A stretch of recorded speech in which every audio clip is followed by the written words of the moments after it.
Good afternoon. This is Craig Bergmann with Cold Bore Technology. This is the first episode of Autocomplete with Cold Bore. You may remember me from the Nerd Out podcast series. We are kicking off a new series, which is Frequently Asked Questions.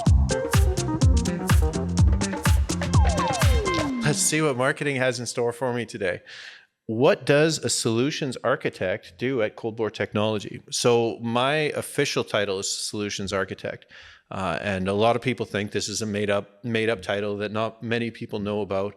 Basically what happened is I sat down with my boss and we talked about the idea of a management role progressing as you go into coordinator, manager, director, being responsible for people's and subject matters, or you go down the sole contributor path of engineer, which I'm not. So what we looked for was an appropriate title outside of the existing org chart of Cold Bore, where I could be directed at a problem or a feeling or a series of problems or a customer and just kind of told, do this until it's done.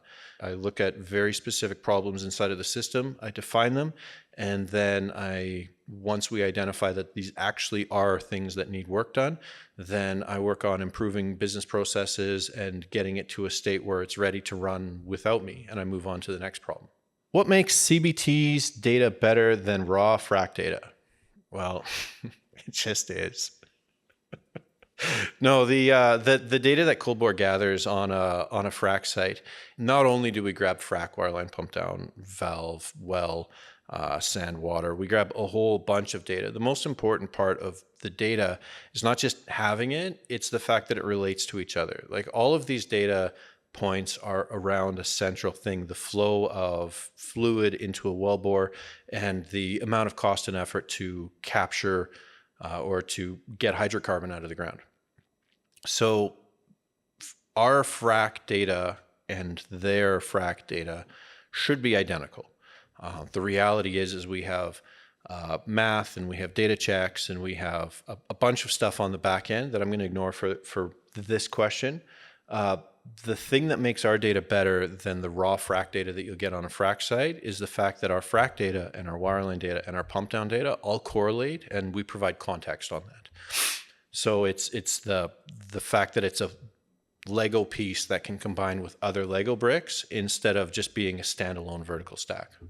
What is one feature you wish every customer knew about? One feature that I wish every customer knew about, the one thing that's really easy for us to enable that not a lot of people think about is, going back to the last question, what makes our data so good, is the fact that it's combinable. So we can take any trace on any data source that we're capturing it and put it on a view. So one of our customers wanted to see if wireline was being impacted by frac pressure. Within 15 minutes, we were able to create a view for him of combining those data sources, and he can easily identify that there's correlation between the two pressures. It's hugely powerful. Getting more customers to say, hey, if you expose this math against a channel, or if you combine these two channels in this way, or we get a visualization, really quick to do, and it starts easily leveraging against the power of Cold Bore's platform. What's the nerdiest thing about being a solutions architect? Actually, that's the best part, is that I get to just nerd on everybody around me. You know, a lot of the time when I'm talking to other companies or other people, it's finding a common communication method, like finding words and phrases and expressions, because we kind of created our own language at Cold Bore, and we refer to these three-letter initialisms or acronyms constantly, and how they combine and collect inside of our system and how the data flows.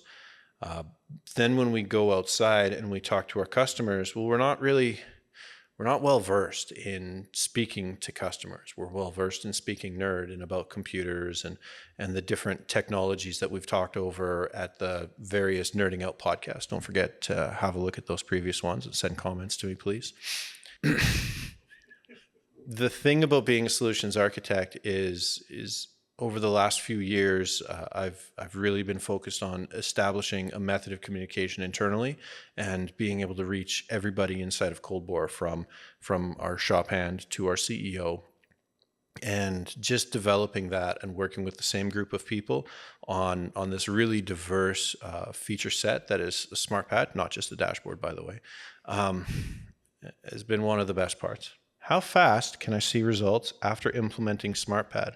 So we have an expression, and it's not like a coined expression by Cold Bore by any means, but what gets monitored gets fixed. This is something that a lot of people fail to really understand, because we sit here saying, okay, well, we turned on SmartPAD. What's the ROI? How many minutes did we save? How many dollars did we save? How many gallons of water or oil or whatever like material cost did we save?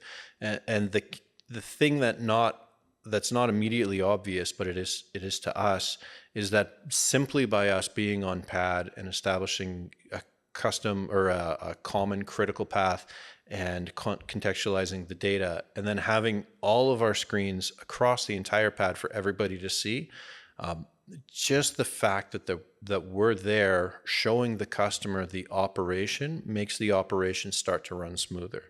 How fast can you see results after implementing SmartPAD are remarkably quick. How fast can you see quantifiable results? Well, you have to have been monitoring your average number of pumping hours per day before SmartPAD shows up to automate that. You have to be, let's say, doing a WellView integration. You have to have an idea about how much time it takes an OSR to enter data into WellView. And then when ColdBore comes and automates that whole party away, well, that time's just not spent doing that task. So we're really quick to show results. The question is, are you tracking it? Are you looking at the things that we're improving? Because a lot of the time there's intangibles that come with having a monitoring system like ColdBore on site. How do you balance customization with scalability?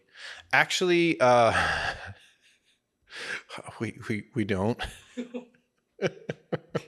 We every customer that looks at SmartPAD, that looks at ColdBore, they see a tool. So imagine never seeing a screwdriver before. Let's say a multi-tip screwdriver, and you see a flathead and you want to use it to pry stuff, and you see a star and you want to use it to punch holes in your drywall. You don't want to use a screwdriver for a screwdriver, but you want to buy that screwdriver. It became obvious to us years ago that every customer that looks at our product, they see a different solution to a different problem than every one of our other customers. We try to group these into common themes and develop the best solution for our customers that we can. But in the end of the day, a lot of what we do is custom to each customer. So the idea about balancing customization with scalability, if we can help our customers be more efficient and grow, that's our scalability. So customizing for our customers, while it's painful, for a lot of different reasons, like having fixed release schedules and having like feature 5 be dependent on the release of feature 1, for example, we just continue to push forward to build the best solution for each one of our customers, and we haven't really let scalability get in our way yet. Why should operators care about enrichment layers in data? Yeah, I didn't read them.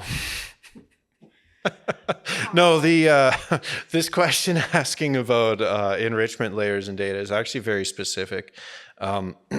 So one of the things that we do is we collect data and then we provide some type of context around that. Whether you could call it an enrichment layer, it's a little too many syllables for me right now.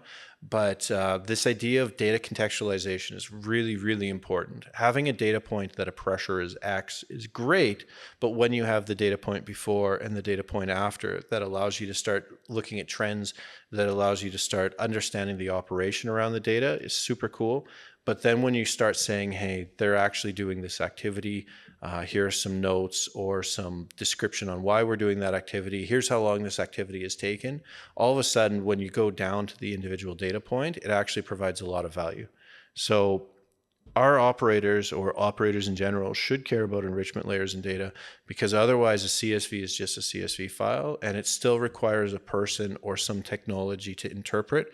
Well, that's what we do. That's what we provide. Why is real-time data important in completions? Yeah, there's another trick question. I see I'm being thrown some curveballs and I like that. Going back to this customization with scalability, every customer looks at what we provide in a different light. So some customers actually don't want real-time data.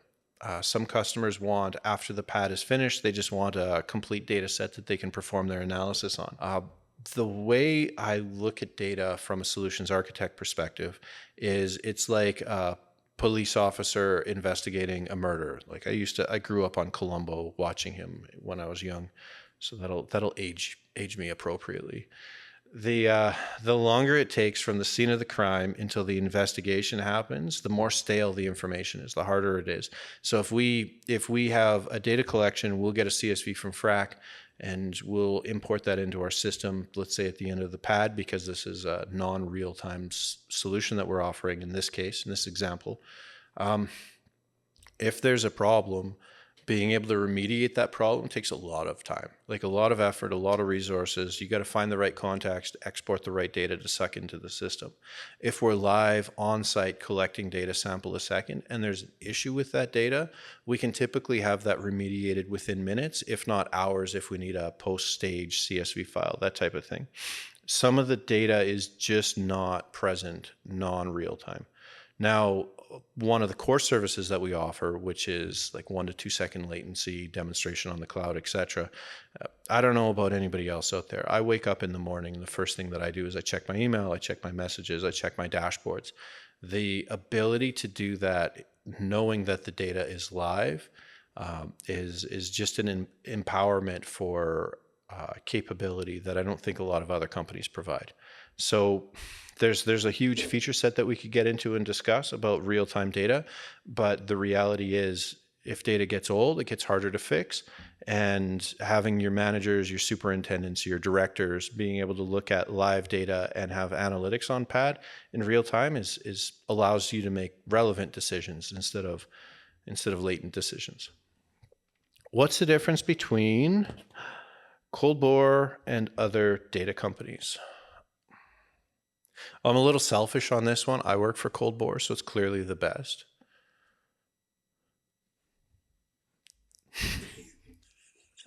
When we look at the competitive landscape in the completions industry, especially in the data side, a lot of companies look at the same problem, but from a different perspective, and they apply a different solution.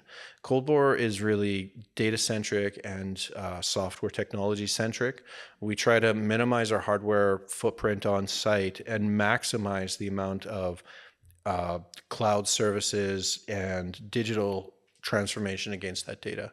So the difference between us is the tool set that we use to solve the I don't know what's happening on site problem. And don't forget to like and subscribe. Please add a comment. I get a little cookie every time a comment's added, and I haven't gotten very many cookies yet, so